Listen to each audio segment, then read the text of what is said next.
រីអើយនៅគេថានាងស្រីបងលឺពីល្បីស្រីស្រោសូរិនស្រីអើយនៅគេថានាងស្រីបងលឺពីល្បីស្រីស្រោសូរិនល្អសស្ពុះដូចជាកូនចិនតែត្រង់ណាសូរិនបងសំដៅតាមផង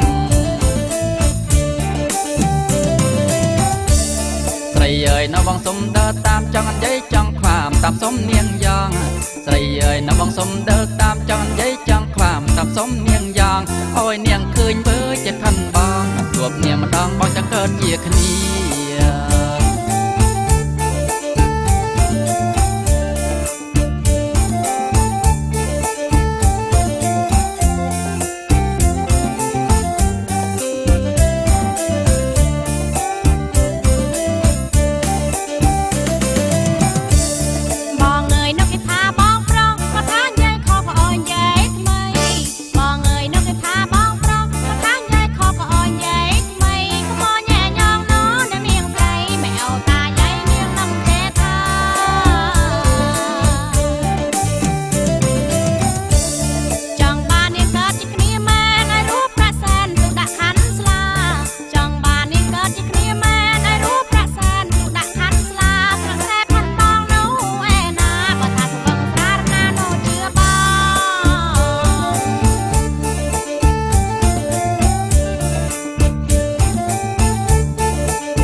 ស្រកស៊ីសផុនក្នុងខេត្តតំបន់បន្ទាយមានជ័យបងនៅស្រកស៊ីសផុនក្នុងខេត្តតំបន់បន្ទាយមានជ័យពុជពងអូម៉ែមង្គលបុរីក៏ចិត្តពេតទេស្រឡាញ់ស្រីសូសរិន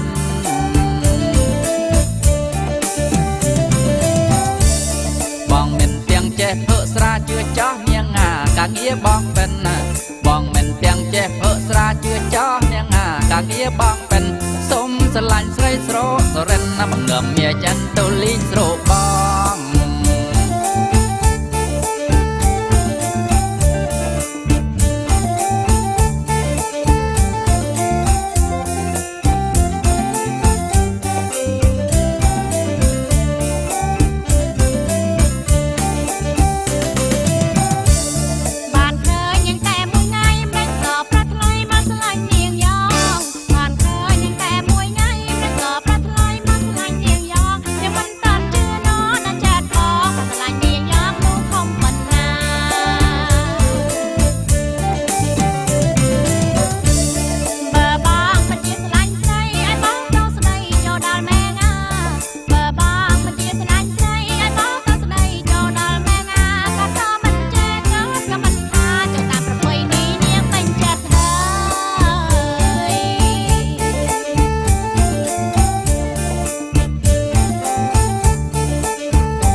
សផុនក្នុងខេត្តតំបន់បន្ទាយមានជ័យ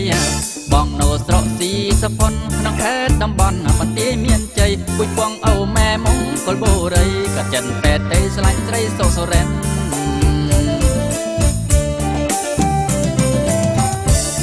បងមិនទាំងចេះភើស្រាជាចោះនាងអាការងារបងពេន